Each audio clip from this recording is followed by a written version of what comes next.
कार्यक्रम के प्रायोजक हैं कृषि एवं किसान कल्याण मंत्रालय, भारत सरकार। हर जोखिम से निकल कर फसल आए, सुरक्षित हो जाए। फसल बीमा से हर किसान अब आत्मनिर्भर हो जाए। संकट के समय प्रधानमंत्री फसल बीमा योजना किसानों के लिए वरदान है। अब सूखा पड़े या बाढ़ आ जाए कोई डर नहीं, अब ओले पड़े या कीट पतंगे फसल खा जाए कोई फिक्र नहीं, क्योंकि हमने लिया है प्रधानमंत्री फसल बीमा। बुआई से फसल कटाई तक हर जोखिम का दावा, न्यूनतम प्रीमियम पर अधिकतम भुगतान का वादा। योजना से हर साल जुड़ रहे हैं 5 करोड़ से ज्यादा किसान। अब आपकी है बारी। नजदीकी कृषि कार्यालय, सहकारी समिति, बैंक शाखा, अधिकृत बीमा कंपनी या जन सेवा केंद्र में स्वेच्छा से करा सकते हैं पंजीकरण। फसल बीमा पोर्टल या फसल बीमा ऐप द्वारा भी कराया जा सकता है पंजीकरण। प्रधानमंत्री फसल बीमा योजना, आपकी फसलों का संपूर्ण सुरक्षा कवच। कृषि एवं किसान कल्याण मंत्रालय, भारत सरकार। कृष्ण भाई राम राम। पुरुषोत्तम भाई आपना भी राम राम। और कार्यक्रम किसान वाणी सुनन ये सब बाण भाई ना हमारी राम राम। किसान कृष्ण भाई जी। पुरुषोत्तम भाई देखो, आज है किसान दिवस। बिल्कुल, राष्ट्रीय किसान दिवस के नाम से है। बिल्कुल। और हम उन किसानों को याद कर रहे हैं कि जो दिन रात मेहनत करके अपनी मेहनत का पसीने से हमारा पेट पाला है। बिल्कुल। इसलिए जो किसान है हमारा, वो गर्मी सर्दी बरसात कुछ नहीं देखता। बिल्कुल।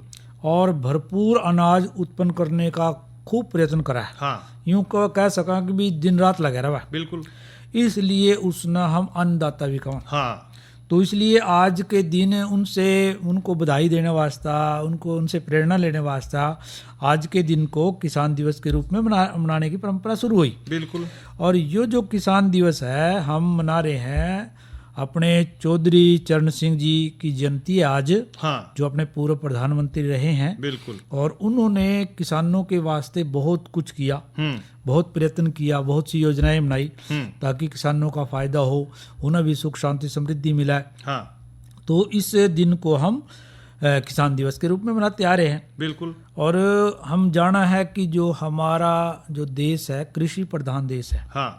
कृषि पे ही हमारी सारी अर्थव्यवस्था टिक रही। सारे देश की। बिल्कुल। और हर आदमी किसान तो कृषि से जुड़ रहा है। परंतु कृष्ण भाई जो दूसरा आदमी है ना, जो कृषि नहीं करता, वो भी किसी न किसी रूप से खेती से जुड़ रहा। बिल्कुल। कि जैसे अन्न तो सबको चाहिए, सब्जियां सब ना चाहिए, फल सब ना चाहिए। और इस तरह से जो हमारे किसान भाई अन्न उत्पादन कर रहे हैं, उससे बाजार में आप देखो कि बहुत सी चीजें बना। और बहुत सी चीजें बन रही है वो अन्न से, उनसे ही तो बन रही। बिल्कुल। कोई मक्की से बन रही है, कोई बाजरे से बन रही है, कोई गेहूं से बन रही है। तो वो भी सारी की सारी देन किसकी है? किसान की। तो ऐसे में हम ना किसान को आज याद कर रहे हैं और उनको बधाई दे रहे हैं कि आगे भी भविष्य में भी जो हमारा किसान है वो खूब जो है उत्पादन करे। बिल्कुल। और देश की समृद्धि बने। जब किसान समृद्ध होगा तो हमारा देश भी समृद्ध होगा। और देश समृद्ध होगा तो हमारा नाम भी होगा। बिल्कुल। और हमारे देश में, समाज में मनुष्य के पास जो है खुशहाली रहेगी। तो सुख शांति का जीवन का जो मूल मंत्र है वो हमारे किसान हैं। जो खेती से जुड़े हुए। इसलिए खेती और किसान दोनों को हम बधाई दें आज। बिल्कुल। तो आज किसान दिवस है कृष्ण भाई, और किसान से बातचीत ना करे तो कार्यक्रम अधूरा रह जाएगा। बिल्कुल। तो इसलिए हमने आज के किसान दिवस पे एक प्रगतिशील किसान है हमारे पवन कुमार सिरसल गांव से, तो उनसे बातचीत की है। सुनवाते हैं भाइयों को वो बातचीत। आज हम एक प्रगतिशील किसान पवन कुमार सिरसल गांव से आए हैं, जो उनसे बातचीत करना चाहते हैं। उनसे जानेंगे कि वो कौन कौन सी फसलें जो है अपने खेतों में उगाते हैं और किस तरह से लाभ लेवाएं, ताकि जो दूसरे किसान है वो भी उनसे प्रेरणा लें और अपने खेतों में वो भी इस तरह की फसल लें और खूब मुनाफा जो है कमाएं। पवन कुमार जी, हम सबसे पहले जानना चाहें कि कितने एकड़ जमीन पर आप खेती करते हैं? प्रचोदन जी 15-16 किले में करते हैं जी। और कौन कौन सी फसलें फिर उनमें उगाते हैं आप? हमारे वैसे तो धान और गेहूं का एरिया है जी। लेकिन थोड़ा सा हट के भी चलना पड़ता है हमें। जैसे इस बार 2 किले सरसों के बीज रखे जी। एक 45S46 है जी। 1 जी। किलो उसका देखते हैं कौन सी में कैसा निकलेगा। जी। जी। और थोड़ा सा हट कर चलना चाहिए हमने धान गेहूं के पीछे। जी। इससे थोड़ा हट के चलना चाहिए, भाई बदलाव कर ले, थोड़ा बदलाव करना चाहिए खेती में। ठीक। हाँ जी, क्यों हमारे देश का बहुत पैसा जाता है बाहर से, तेल वगैरह दलहन तिलहन वगैरह लेते हैं, हाँ जी। हाँ जी। तो ये करना चाहिए। तो अब जैसे आपने गेहूं बोई जी, तो कुल कितने किले हो गए जिसमें गेहूं है? किले 14-15 किले हैं जी। 14-15 किलो में आपने गेहूं बोई। 15 किले तो हैं जी। उसमें एक ही किस्म बोई या अलग अलग किस्में बोई? नहीं, कई वैरायटी है जी। कौन कौन सी? उसमें एक तो इबका 222 है जी, जी। DBW कुछ ऐसे ही है नाम उसका। हाँ, अलग अलग किस्में बोई? हाँ, मतलब 3-4 वैरायटी है जी। 3-4 वैरायटी हाँ बोई। जी। और जैसे आपने धान काटी, हाँ जी। धान काटने के बाद जो फन्ने बच गए नीचे, हाँ जी, तो उनके लिए क्या किया आपने? उनके लिए जी एक तो ये सुपर सीडर आता है। जी। जी। जी। उसमें कुछ भी नहीं लगता, बल्कि खर्चा भी कम होता है उसमें। बिल्कुल। बचत कहते हैं, बचत कैसे नहीं होती, तो आपने ये देखना पड़ेगा हम्म। भाई मैं कम से कम लाभ हो जाए। लाभ हो जाए, बिल्कुल। हाँ जी। तो कुछ तो उसमें करवाया जी, कुछ वैसे 0 टिल से जी। अच्छा, जीरो टिल से बुआई होगी। हाँ जी, हाँ और जी। कुछ आपने वो डाल दी सुपर उसमें। सीडर से। हाँ जी। और बहुत अच्छा किया आपने, ये बहुत अच्छी सोच है आपकी कि ताकि दूसरे किसान भी हम चाहेंगे ऐसा ही करें जी। और प्रदूषण मेन समस्या है जी, प्रदूषण की। जी। और पवन कुमार जी, उससे जो मान ले हम पराली वगैरह या कुछ जलाते हैं तो उससे जमीन भी खराब हो, उसमें जो हमारे मित्र कीट है वो भी खत्म हो हाँ, जाएंगे। बिल्कुल जी। हाँ, जमीन भी खराब होगी और हाँ जी। मित्र खेत भी खराब होंगे, उससे आने वाली फसल भी ना भी नुकसान होगा। तो मतलब बंजर जमीन की ओर जा रहे हैं, बल्कि जा रहे हैं, बिल्कुल बंजर बनेगी हाँ जी, जमीन। बिल्कुल। तो आप जैसे अभी कह रहे थे, आप भी गेहूं जीरी के अलावा आप सरसों वगैरह ही बो। हाँ जी। एक मैं लगभग हर साल 2 कनाल 2.5 कनाल 1 डबड़ी 1.25 डबड़ी इतना चने बोता हूँ, मतलब दाल मोल किन ले जी चने की। जहाँ आप मोल किन लेते हाँ जी, घर की। अपने घर के लिए आप चनों की दाल बुआई करो। हाँ जी, बिल्कुल हर साल। अब सरसों भी की बुआई भी करो। हाँ जी। सरसों वैसे पहला आधा किला 1.25 किला इस तरह बीज दे कर दे। खैर वैसे भी ज्यादा गुली डंडा हो, बुआई काम नहीं कर रही, तो उसमें सरसों में खत्म हो जाएगी वो। सरसों में खत्म हो हाँ जाएगी। जी। तो आपने सरसों की बिजाई भी कर दी? हाँ जी, दुआई की बजाय ये बढ़िया लगा मैंने जी। और सब्जियों की तरफ आपका रुझान? सब्जी बस घर के लिए जी। जी। हाँ जी, तो जो करते हैं भाई, ताकि मोल नहीं लेनी पड़े। वो कैसे करो? थोड़ी बहुत ही कर लीजिए, आधी कनाल 1 कनाल खाली रख लिया जी। कौन कौन सी सब्जियां आप उगा लो? आलू, गाजर जी। घिया, तोरी, जी। करेला। हाँ जी, बिल्कुल सभी चीजें हाँ उगाते जी, हैं? धनिया। जी। कई बार तो बल्कि चने में जीरा तक भी हो जाता है जी हमारे यहाँ। अच्छा जी। कई बार उसमें घेर दे हम्म। तो एक लाइन इसी में मेथी घेर दी। मेथी भी वैसे बीज खातर भी मेथी तैयार हो जाएगी 1-2 किलो। अच्छा अच्छा। हाँ जी। तो यानी खाने के काम भी आ जाए और बीज के भी काम आ हाँ, जाए। बीज के अगर ताकि मोल नहीं लेनी पड़े। और इसके साथ साथ और क्या क्या काम करो, जैसे पशुओं वगैरह पशुधन है जी। वो कैसे है, क्या क्या पशु रख रहे? पशु भैंस है जी सारी, जी। 5-6 भैंस है जी। जी। तो उन्हीं बता कर कोशिश कर रहे भाई इनकी, हालांकि वो तो ले ही नहीं भी 18-20 लीटर वाली, जी। जी। इन्हीं से सुधार हो रहा है वैसे। हम्म।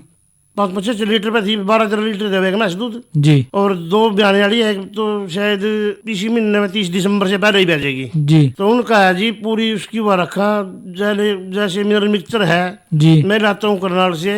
जी। तो जैसे कोई पशु बीमार हो जाए या उसकी परवरिश करनी है, सर्दी से बचाव करना है या कोई टीकाकरण करवाना है उसका, उसके लिए क्या करो? टीकाकरण जी जो मुंह खुर के टीके समय पर वही लगा दे जी डॉक्टर। जी। आप पूरी गौर रखा इस बात की। जी। जी। भाई हमें लगवाने हैं, आप लगवाने। तो आप डॉक्टर साहब के पास जाओ या डॉक्टर आपके पास आते हैं? नहीं, डॉक्टर साहब के पास जाता हूँ मैं, जी। सरकारी हॉस्पिटल में। हाँ जी। हाँ जी। वो कई बार ऐसा वही इलाज है, कई बार ये भी कहते भाई यहाँ ले आओ। ठीक। तो वहाँ आप लगवा लेते पशुओं हैं। को वहाँ ले हाँ जाओ। जी। तो फिर उससे स्वस्थ रहता है पशु? हाँ, बिल्कुल स्वस्थ रहता है जी। और बल्कि कई बार तो ऐसा करते हैं लोग कि भाई मेरी भैंस आगे की रही थी 6-7 महीने खाली लिगड़ेगी, जी। वहां तक नहीं जाना चाहिए किसी भी किसान को। जी। जी। लगभग 3 महीने तक चेक कर देते हैं डॉक्टर। बल्कि मैं तो ये कहता हूँ 2 तक का भी करते हैं बेच का, तो जी चेक करवा लेनी चाहिए, निर्यात नहीं डलवाना चाहते, जी चेक करवानी चाहिए ताकि मैं 2-4 महीने के खराब ना जाए, जी। अभी लगातार वो आगे की रहे और है या नहीं है, दूध देवे। हाँ।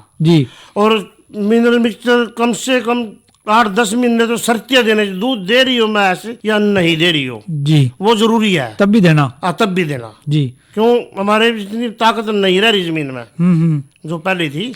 और घास के रूप में फिर उनको क्या क्या खिलाओ, गाय को भैंस को? घास बरसे में बोते हैं जी, जी। तो चमासे में मक्का भी कई बार गेहूं उठती साल मक्का बोते हैं। मक्का, हाँ जी, ठीक। और फिर आगे ज्वार हो जाएगी जी। तो वो और एक बात और बताऊंगा मैं आपको, मैं जो रिपर की तूड़ी है वो नहीं यूज करता जी। अब भी थ्रेशर है मेरे पास। अच्छा जी, अच्छा। हाँ जी, तो पशुओं के लिए थ्रेशर वाली थ्रेशर की तूड़ी, हाँ तूड़ी आप प्रयोग करो? हाँ, बिल्कुल जी। वो उसका मतलब अच्छी होती है उससे? बहुत बढ़िया जी, जी बहुत बढ़िया होती है।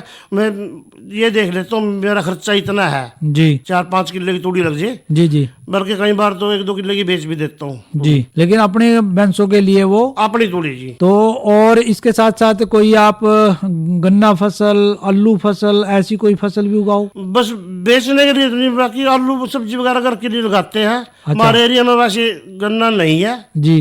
5-7 किलोमीटर दूर है, जैसे टोंठा गांव है, फतेहपुर है, मोना है, जी फरड़ है, इसमें गन्ना ज्यादा करते हैं जी। तो आप अपने घर के लिए तिल वाली फसल भी बोल रहे, और जो अपनी दाल वाली दाल फसल वाली, है हाँ जी, हाँ जी, वो भी फसल बोल हाँ रहे जी, हैं। बिल्कुल। तो आपको अब लगा है कि भी जो फसलें हैं वो बदल बदल के बोनी चाहिए? बोनी चाहिए बदल के जी, जी उससे बोनी चाहिए। हाँ। बल्कि मैं तो ये भी कहूंगा, अगर मान लो किसी की आज 1 किले में 29-30 गेहूं बीजी मैंने, जी। अगले साल उसमें वो ना बीजे, वो बीज ना बीजे, दूसरा बीज करो। दूसरी किस्म बीजे। हाँ, उसमें अब उसका कम से कम 1-1.5-2 क्विंटल तक का लाभ हो सकता है जी। और जैसे कि आजकल हम धान ज्यादा बोआ, खूब जीरी खूब लावा, तो जीरी में पानी की जरूरत खूब है। हाँ जी, तो इसमें जैसे आप कहो कि मैंने धान के या जीरी के 10 किले लगाए या 12 लगाए या 14 लगाए, तो उसमें से यदि आप 1-2 किला कम करके दूसरी फसल लगाओ तो कैसा रहेगा? रहेगा, बहुत बढ़िया रहेगा जी। लेकिन एक समस्या है जी, जैसे की साल बारिश थी, जी जी उसका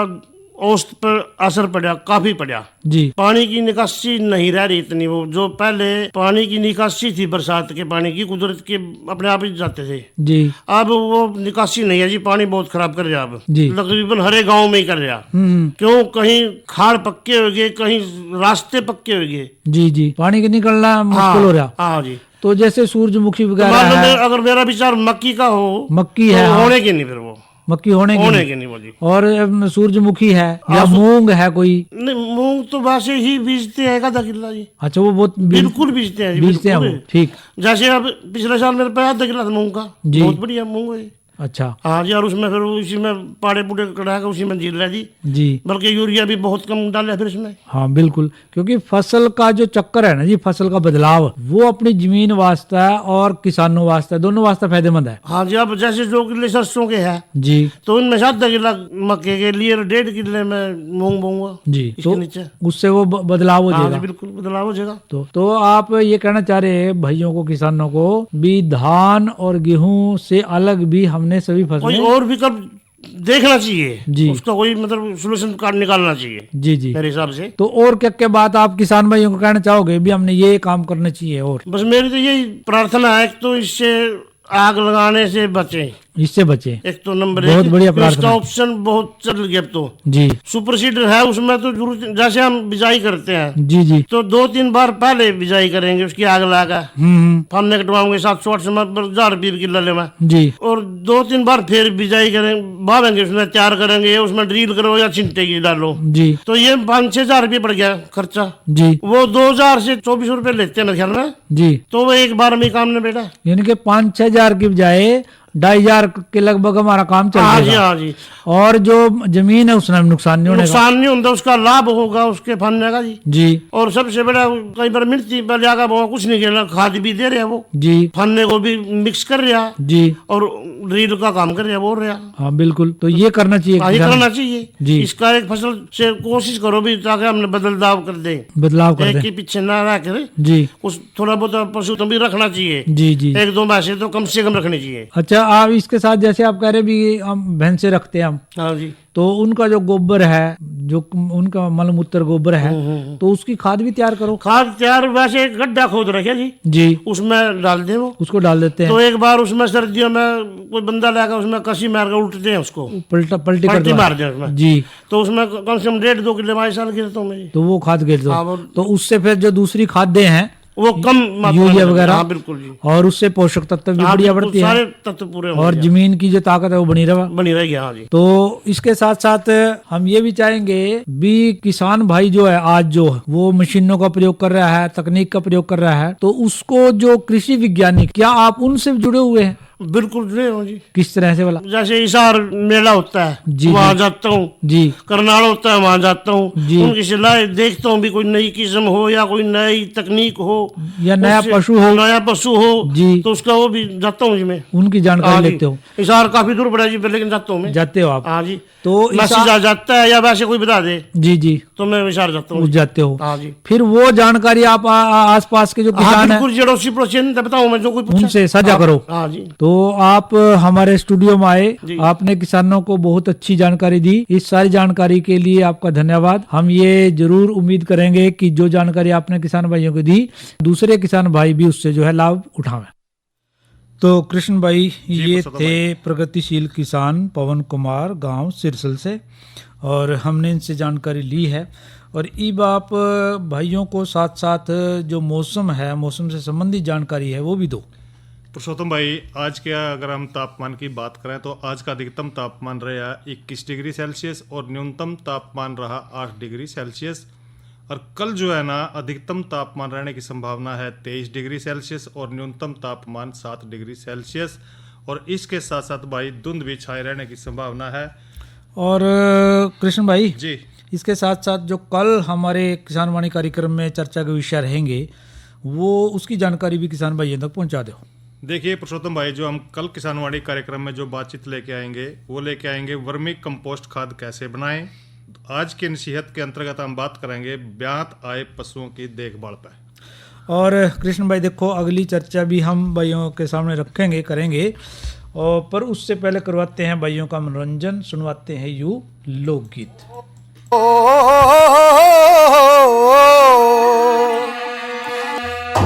मेहनत करके फसल उगाओ, कम खर्चे में ध्यान लगाओ और छोटा परिवार बनाओ। ये काम सुधार का, ये रे काम सुधार का। मेहनत फसल उगाओ नारा।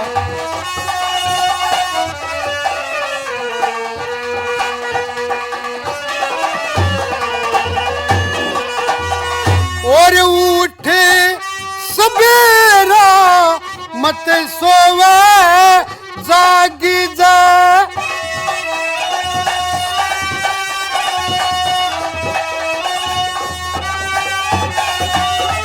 और उठे सवेरा मत सोवे, जाग जा। पाप कपट ते दूर भाग जा, लाग जा।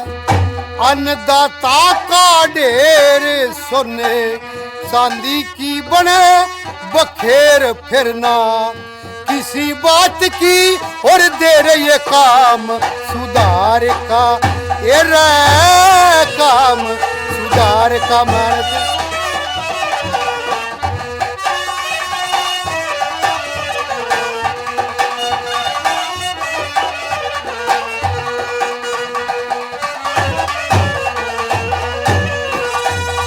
और देख आगत ने खर्चा करिए,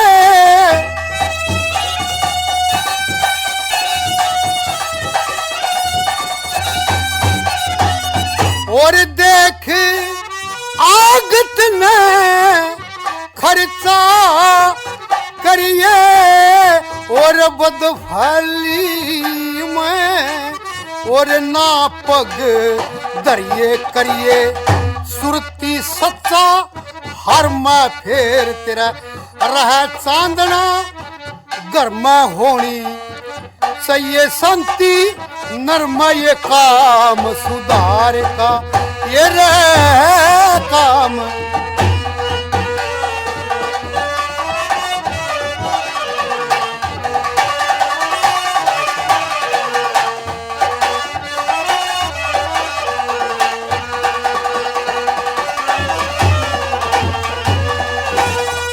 और छोटा ओ कुलबा हो सुखते जीना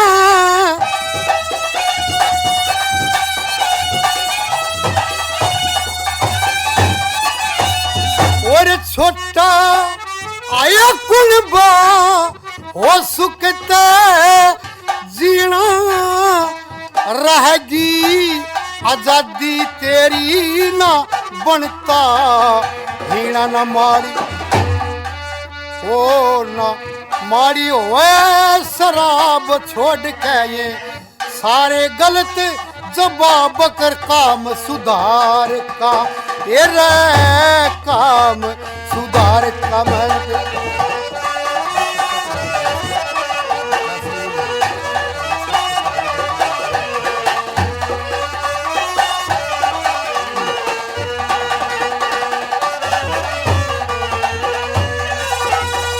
और राज जो करता कोई आप भरोसे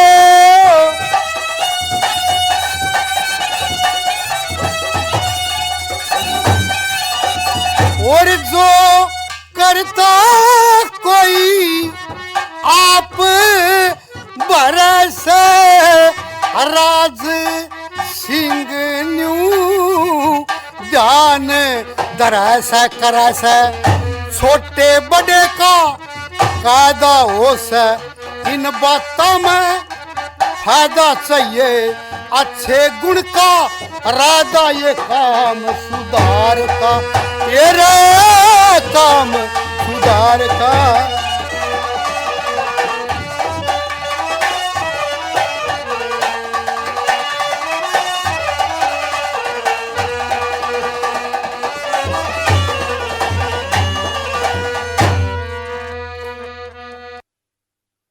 तो कृष्ण भाई तो भाई ने लोकगीत सुना राज सिंह का गाया हुआ कि जो हमारे किसान हैं वो बड़े मेहनती हैं और मेहनत करके ही इतनी बढ़िया फसलें उगावे हैं।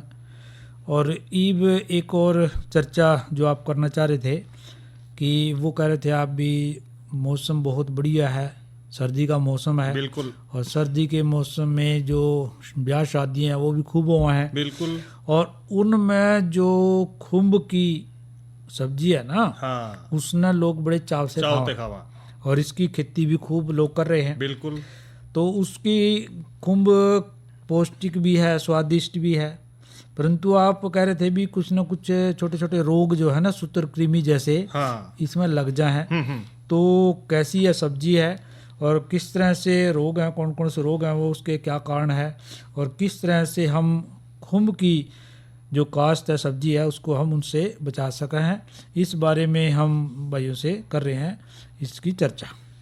देखिए पुरुषोत्तम भाई, जो खुम्ब जो है ना ब्याह शादी में तो आप जिक्र कर रहे हैं कि भाई खुम्ब का तो सूप भी पीवा लोग जी, और कह रहे हैं भाई मटर और खुम्ब भी बनावा, बिल्कुल, और इसके साथ साथ भाई और भी जो है ना खुम्ब कई काम आवा जी। जिस तरह के जो हार्ट के यानी कि जो दिल की बीमारी है उसमें भी क्या लोग खा लो भाई, उससे भी थोड़ा बहुत खुम्ब भी ना, हाँ, तो गणे पोषक तत्व है इसमें। तो इसके अंदर जो है ना जिस तरह के प्रोटीन है, खनिज लवण है, विटामिन है, इस तरह के जो तत्व हैं काफी पाए जावा जी। और इसमें जो खुम्ब की फसल है ना इसमें कई तरह के जो सूत्रकृमि है ना वो काफी नुकसान पहुंचा दे जी।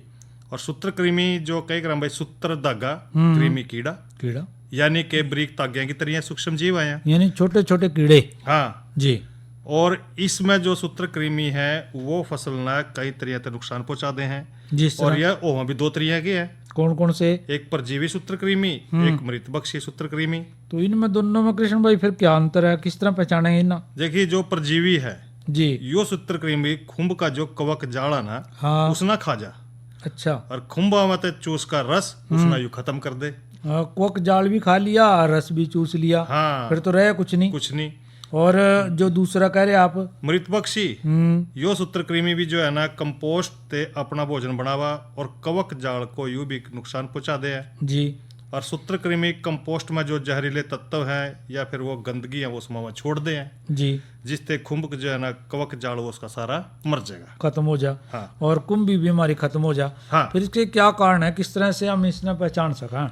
इसका जो मुख्य कारण है, एक तो खुंभ में सूत्रकृमि जिस तरह की जमीन है, कैसिंग मिट्टी है या पुरानी रोगग्रस्त कोई बेड है, औजार है उसके, या फिर जुत्तिया में लगी हुई माटी है, पुरानी कंपोस्ट, पानी, हवा या फिर मक्खियों द्वारा इस तरह जो है ना कई कारण यू फैल जाए। तो इनका सबको ध्यान रखना पड़ेगा। बिल्कुल। तो क्योंकि अभी अब अंदर बाहर भी जाना पड़ेगा, मिट्टी भी आएगी उनसे, पानी, आवाज, ये तो जाएंगे। हाँ। तो इन सबका ध्यान रखना पड़ेगा। बिल्कुल। तो उससे किस तरह से फिर बचाव करना, क्या हो जाएगा उससे? देखिए पुरुषोत्तम भाई, एक तो बीज का जमाव है, कड़ी कड़ी होगा। फिर यदि ये इनमें से कोई भी सूत्रकृमि लग गया, चाहे वो परजीवी हो या मृत भक्षी हो, बिल्कुल, तो जो बीज का जमाव है वो कहीं कहीं होगा। हाँ। और खाद में भूरे या फिर काले रंग के धब्बे नजर आएंगे जी। और खुंभ का जो बीज है सफेद से भूरा पड़ने लग जाएगा, यानी उसका रंग बदल जाएगा।